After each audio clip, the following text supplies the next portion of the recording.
마리아나 해구는 지구에서 가장 깊고 한편으로는 아마 제일 이상한 장소일 거예요. 심해 아귀, 주름 상어, 고블린 상어, 베러라이 피쉬 등 이상한 생물체들이 서태평양에 위치한 반달 모양의 해구에 서식하고 있죠.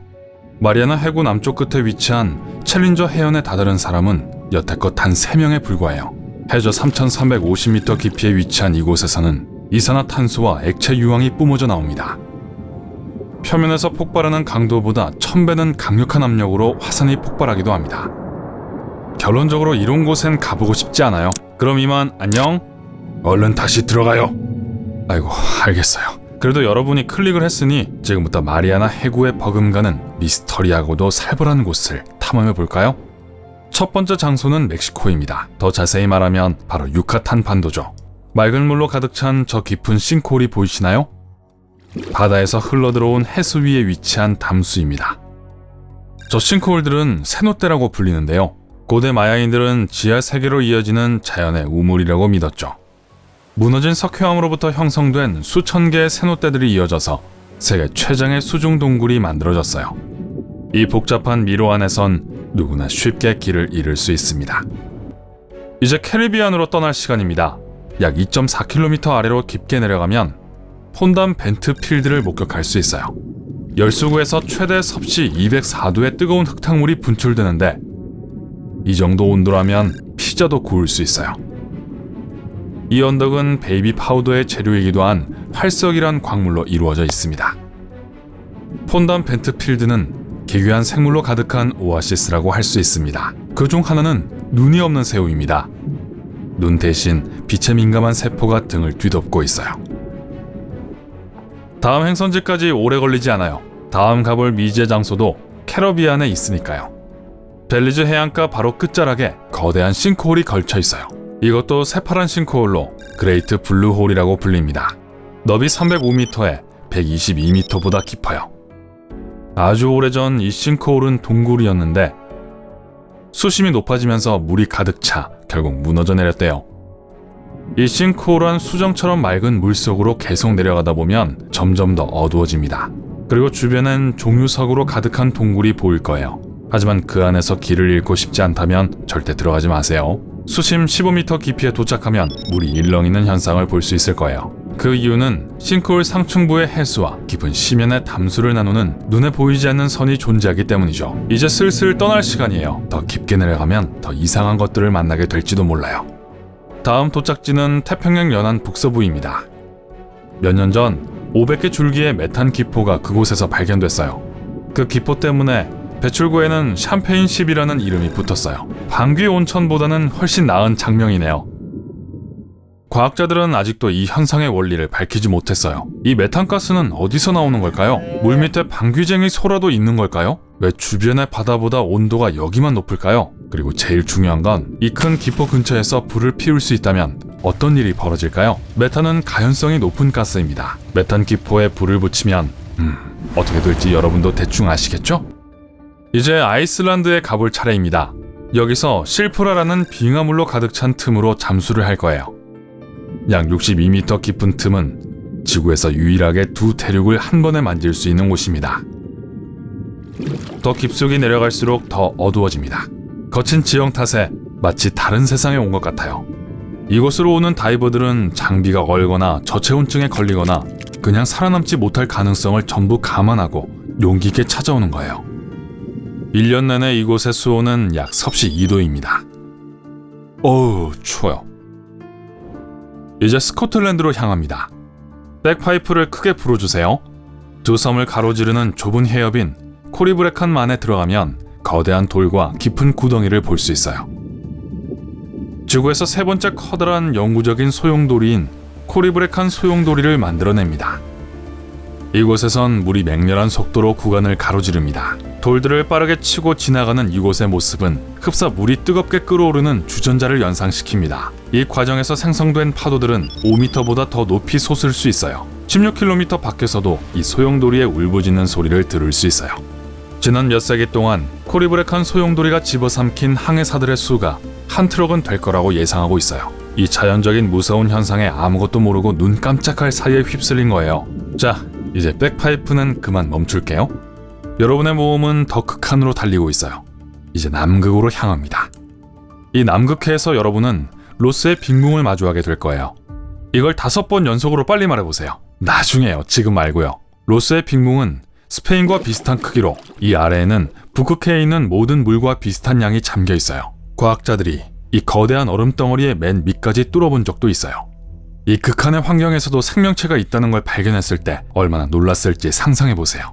과학자들은 한 번도 본 적 없는 수십 가지 미지의 생명체를 발견했어요. 그중 제일 이상했던 건 뒤집혀서 거꾸로 수영하는 물고기와 얼음 안에 걸쳐있는 거꾸로 뒤집힌 말미잘입니다. 무시무시하다고 알려져 있긴 하지만 막상 와보니 별로 무섭지는 않죠? 아닌가 보네요. 하지만 어쩌죠? 지금부터 버뮤다 삼각지에 갈 거예요. 버뮤다와 플로리다 그리고 푸에르토리코 사이에 있는 지역으로 비행기와 배들이 사라진다는 바로 그곳이에요. 이곳이 처음으로 각광받게 된 시기는 1945년이에요. 훈련을 하던 미 해군 비행정 5기가 갑자기 사라졌어요. 라디오 송신이 끊기기 전 편대장이 이런 말을 남겼어요. 우린 새하얀 물에 진입하고 있습니다. 보이는 모든 게 이상합니다.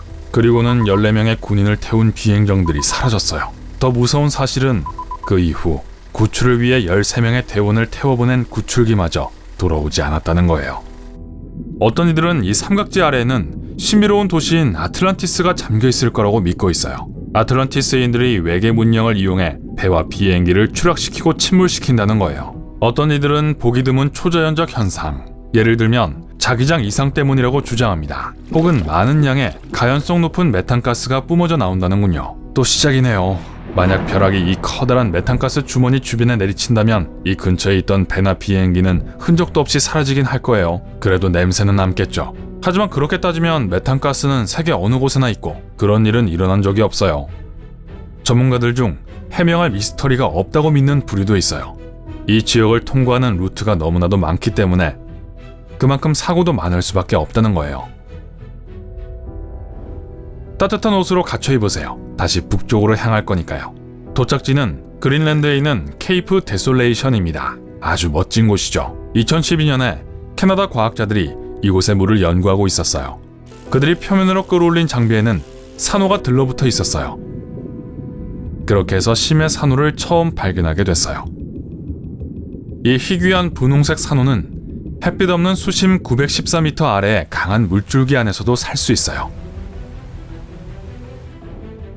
여러분이 놓치면 안 될 또 하나의 장소는 그린랜드와 시베리아 사이의 한 지점입니다. 다켈 해령은 가장 깊고 중앙 해령계에서 가장 동떨어져 있는 해령입니다. 이 중 어떤 곳은 5km보다 더 깊이 내려갑니다. 수정 세계 중 아직까지 알려지지 않은 가장 어두운 공간입니다. 해령 바닥에서 일어나는 멋진 화학작용을 통해 미네랄이 풍부한 뜨거운 액체가 만들어집니다. 이 액체는 바닥에서 아주 강하게 뿜어져 나옵니다. 그리고 이 분출구들은 바다의 다른 분출구들과 너무 먼 곳에 위치하고 있기 때문에 다른 지역에서는 발견되지 않은 특색이 있고 더 이상한 생물체들이 서식합니다. 그 다음 장소는 쿠바입니다. 동그란 기둥과 포장된 바다, 그리고 대칭을 유지한 석조 구조물까지 바로 쿠바 수중 도시를 대표하는 것들입니다. 이곳에선 대체 무슨 일이 있었을까요? 왜 이렇게 커다란 도시가 수심 600m 되는 곳에 있는 걸까요? 많은 사람들은 이곳이 오래전에 잊혀진 문명의 근원지라고 예측하고 있어요. 하지만 과학자들은 여러 의문을 가지고 있어요. 그들은 이 도시가 약 500만 년 전에 자연적으로 나타난 현상이라고 주장합니다. 디스크와 도넛 모양의 동그란 구조물들을 천연가스가 나오는 해저 바닥에서 종종 볼 수 있는 자연스러운 것이라고 하네요. 결국은 또 기승전 가스라는 거네요. 만일 여러분이 북대서양의 사르가소 해에 놀러오게 되면 아마 해안을 발견하진 못할 거예요. 그 대신 아주 강력한 해류에 휩싸이게 될 거예요. 이 거센 해류가 바로 바다 곳곳 두꺼운 갈색 해초를 자라나게 하는 해류입니다. 19세기 한 프랑스 배가 사르가소 해에서 발견됐어요. 돛은 전부 펴져 있었지만 이상하게도 배 안엔 단 한 명의 선원도 없었어요. 이 기이한 현상은 사람들로 하여금 미역이 육식을 한다고 믿게 만들었어요. 사르가소해는 진짜 이상한 곳이긴 합니다. 등골이 오싹할 정도로 고요하고 부자연스럽게 느껴질 만큼 따뜻해요. 이 주위는 아주 차가운 대서양인데도 말이죠. 혹시 방금 소개한 장소들 중 한 곳이 지구 역사상 가장 큰 해상 포식자인 메갈로돈의 고향이 아닐까요? 거대한 상어의 이빨은 성인 남성의 손보다 크기도 하고 세계 곳곳에서 발견됐어요. 하지만 메갈로돈은 따뜻하고 얕은 물에서 서식하는 것을 선호하기 때문에 남극을 뺀 모든 곳의 해안가에서 살았죠. 그 말은 메갈로돈을 찾기 위해 깊은 마리아나 해구나 그린랜드 혹은 멕시코의 세노트를 뒤지는 건 시간 낭비라는 거예요. 그렇다면 설마 바쁜 현대인들의 눈을 피해 캐리비안으로 숨은 건 아닐까요? 하지만 희망을 갖지 마세요. 메갈로돈이 지금까지 살아있다는 증거는 없으니까요. 소심하고 숨어 사는 그런 성격과는 거리가 멀었어요. 최근까지도 이 거대한 상어를 봤다는 제보는 한 번도 없었으니까요. 그 악명 높은 방귀 온천에서도 말이죠. 오늘 새로운 것을 배웠다면 이 영상에 좋아요를 주고 친구와 공유하세요. 여기 여러분이 좋아할 만한 다른 멋진 비디오들이 있습니다. 왼쪽 또는 오른쪽을 선택하고 삶의 밝은 면에 머무르세요.